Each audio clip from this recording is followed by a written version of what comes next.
Alright guys, welcome back to Mill RC. Today we're getting to part 3 on the SIG 4-star 40 build. Okay, so to start off part 3, what we're going to do is we're going to be doing some more work on the fuselage. But before we get into that, as you can see here, I've got my motor mounted. I've kind of just laid out the majority of the weighty parts, I guess. The tail wheel, the tail servos where I want them to be placed. Throttle servo there. I have my actual main flight pack up in here, and this is just a CG mock-up to see if I can get approximately within the ballpark and if I can keep my servos where I want them, which is back here. So from the wings, I slid them in the saddle and then marked where the main spar goes on the fuselage, which is right there. And when I pick this fuselage up by those marks, this thing pretty much balances perfectly. So very happy about that. That I think I will be able to keep my servo position up here, and that it balance. I mean, right now it literally balances perfectly right now. So very happy with that.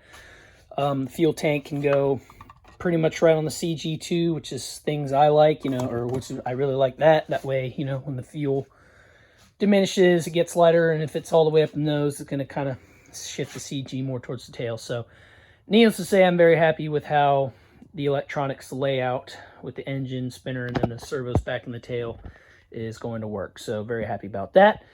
Now let's get on to our fuselage modifications. So the modifications we are going to do in this part is we are going to round off the tail here. I'm going to add some wood and get some nice, a little bit more, number one, surface area on the control surfaces so they can be a little bit more effective. And I think it'll look a lot nicer with some rounded edges around the tip of the elevator here and down here and all that. So that's the plan. Get a little bit nicer of a shape on the tail. And then this is kind of a big one here, is I'm going to use the rest of this 1/16 inch sheeting I have here, and we're going to try to sheet the turtle deck here. And well, I think we can. It's been done before on this airplane, so I'm pretty confident we can be able to do it. But I already kind of have done some preparation work. I've already kind of trimmed the formers to where it allows 1/16 inch sheeting to sit nice and flush on the edge right here, and that's on this side and the side of all formers. I also kind of sanded this down a little bit to be a little bit more round, just help the sheeting follow contours a little easier. But yeah, that's the plan, is we're going to go ahead and throw some sheeting on here just like this, glue two sheets together, and then probably use some more water like we did before and just bend it over, or bend it all the way over, and see if we can get a really nice sheet of turtle deck. So that being said, let's go ahead and start with the tail.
All right, thought I'd stop time lapse and show you my technique of doing this. So, as you saw in the time lapse, I went and laid down the rudder or the stabilizer, elevators, fins, and rudders, and put them on this piece of paper and just drew out profiles and got one I liked, and then cut them out.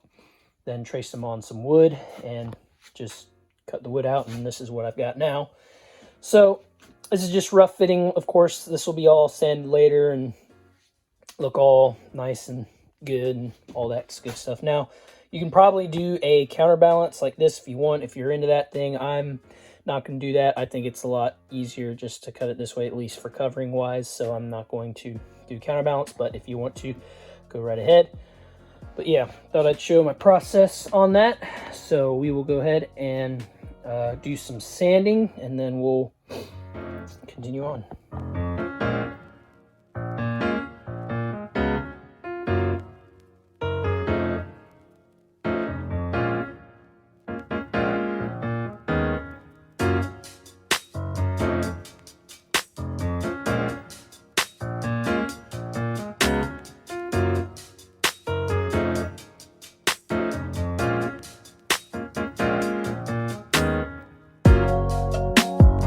And just like that, here is the tail all rounded off and looking mighty fine, if I do say so myself. So this wasn't too hard of a mod to do, and it actually adds quite a bit of control surface, especially to the rudder here. I'm actually quite happy with how much more surface area the rudder gained. As you can see here, it's the whole rudder pivoting.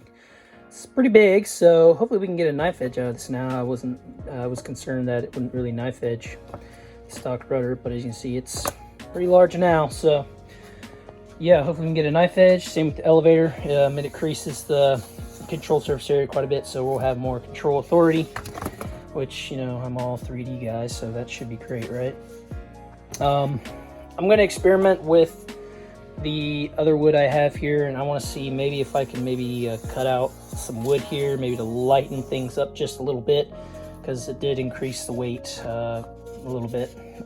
But yeah, we'll see if we have to or not. That will be later on down the road. But for now, let's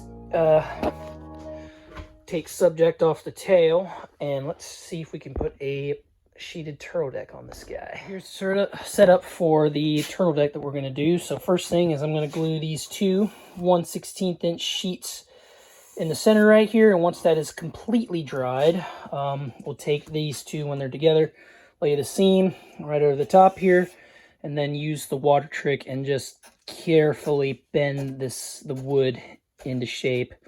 And then when it's able to fully bend over this turtle deck here, we'll make the marks to where this is supposed to, and we'll cut it out.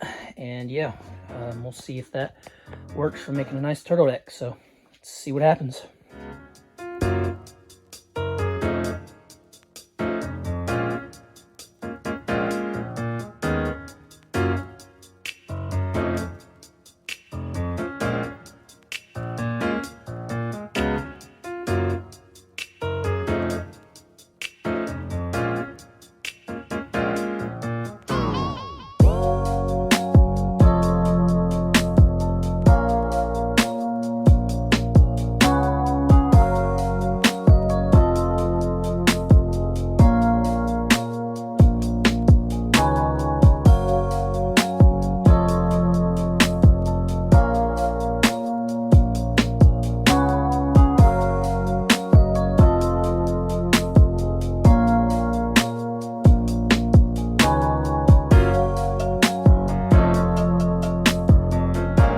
So as you can see, I've got rubber bands holding this thing in place while this thing is wetted down and being bent. We really want to get this sheeting used to the shape.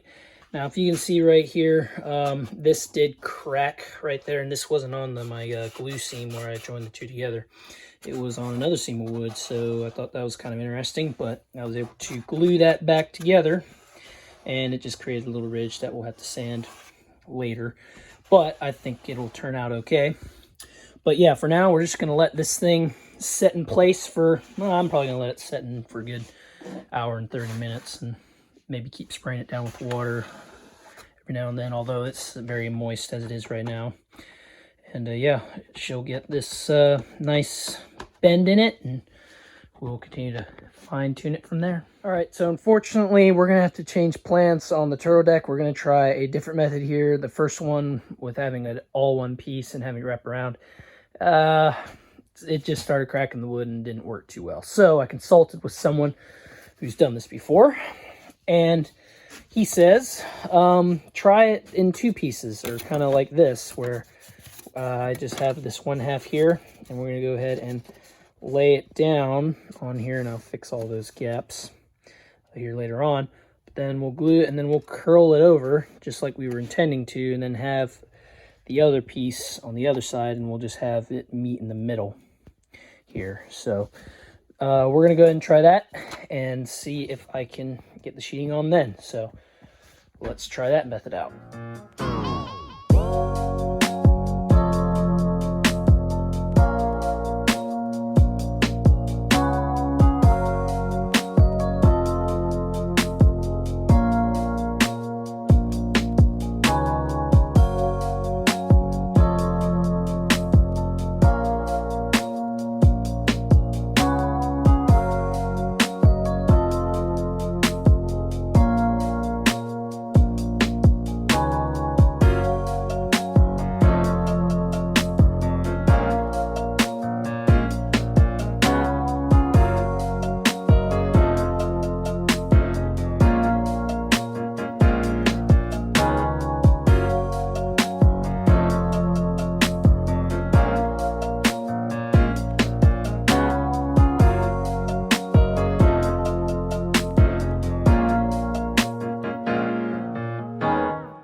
Okay, so as you can see, it looks like the method of doing the 2 halves worked really well.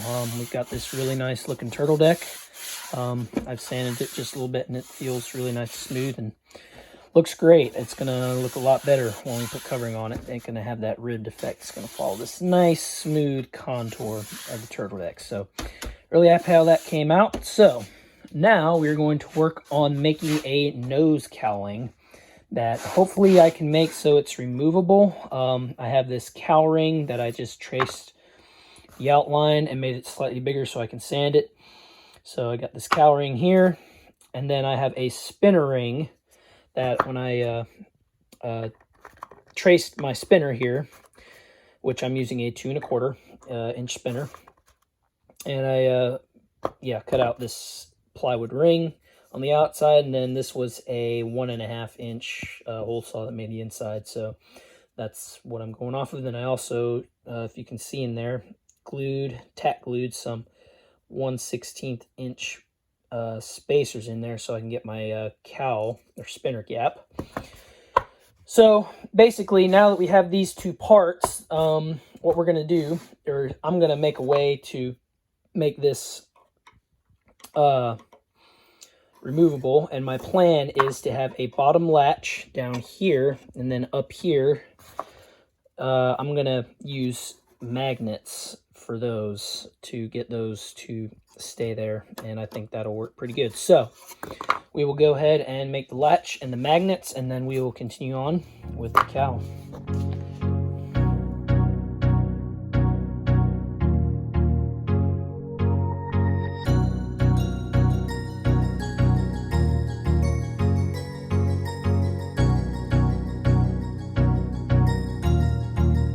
That's good.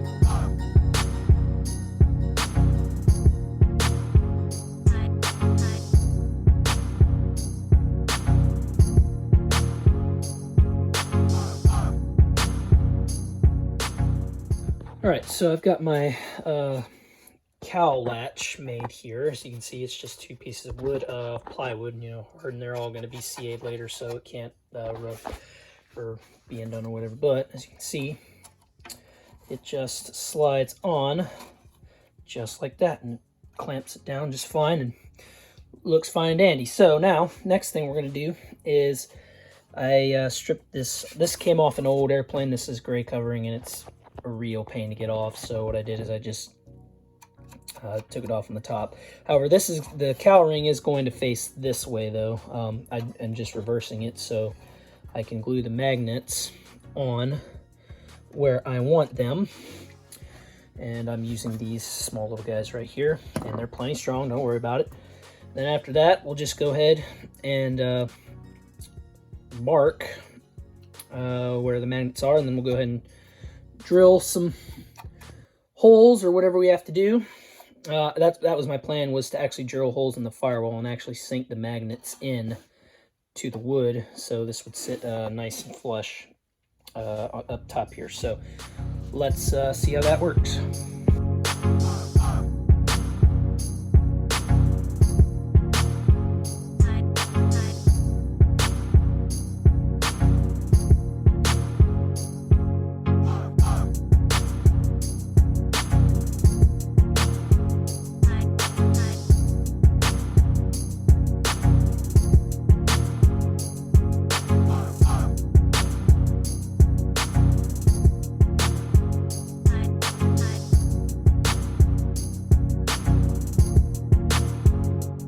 Okay, so I have got the engine mounted back on, and I've got my cowl ring all in place here.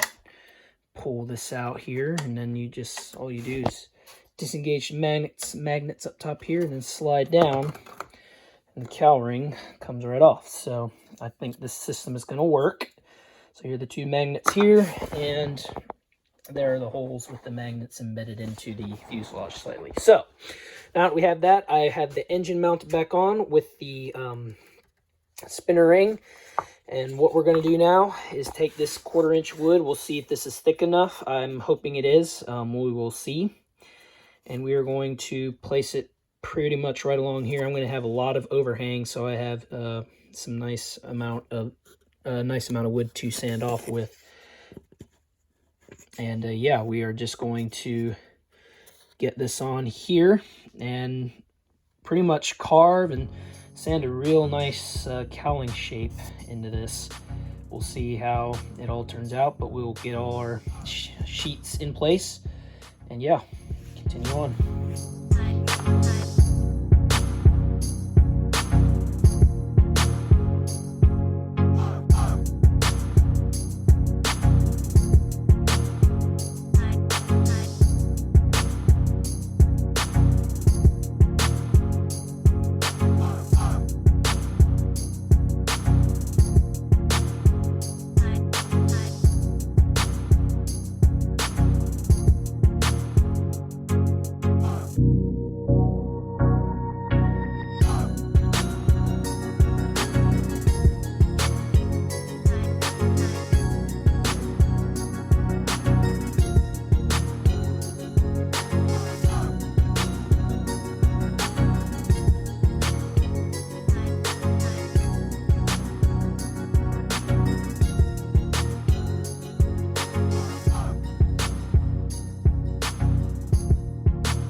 All right, so as you can see, I have the cowl pretty much boxed up. It's glued to spinner ring here, and there's the bottom plate here, and it's all looking pretty good. So you're probably wondering how I'm going to fill in the gaps in between the spinner ring and all that, and I'm going to use what's left over, this tri-stock. I may have to go get some more, and I probably will, but we're going to go ahead and put this in here, and it doesn't fit totally, but I think it's going to fit good enough to where we can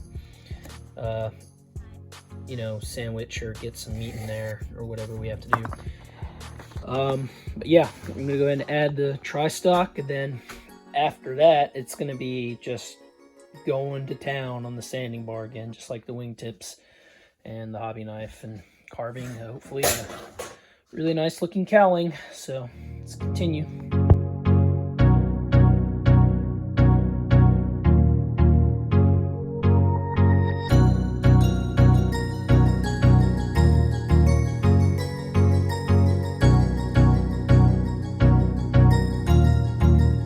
That's good.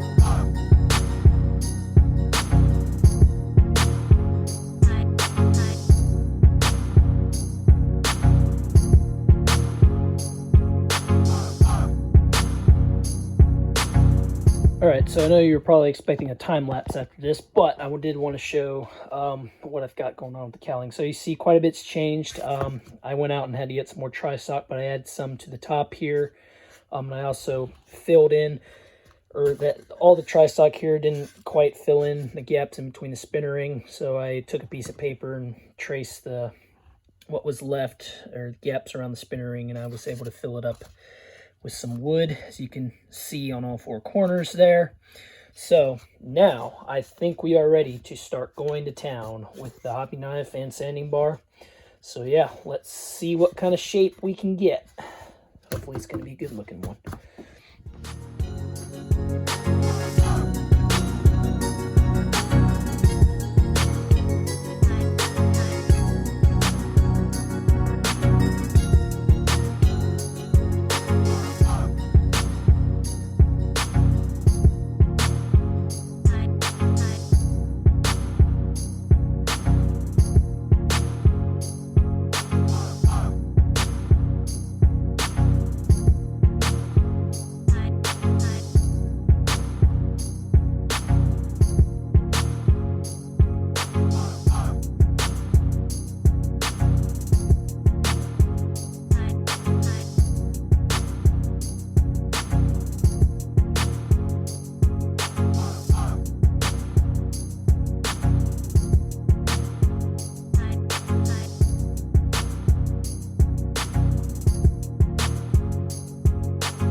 With some more work on sanding on the cowl, look at this.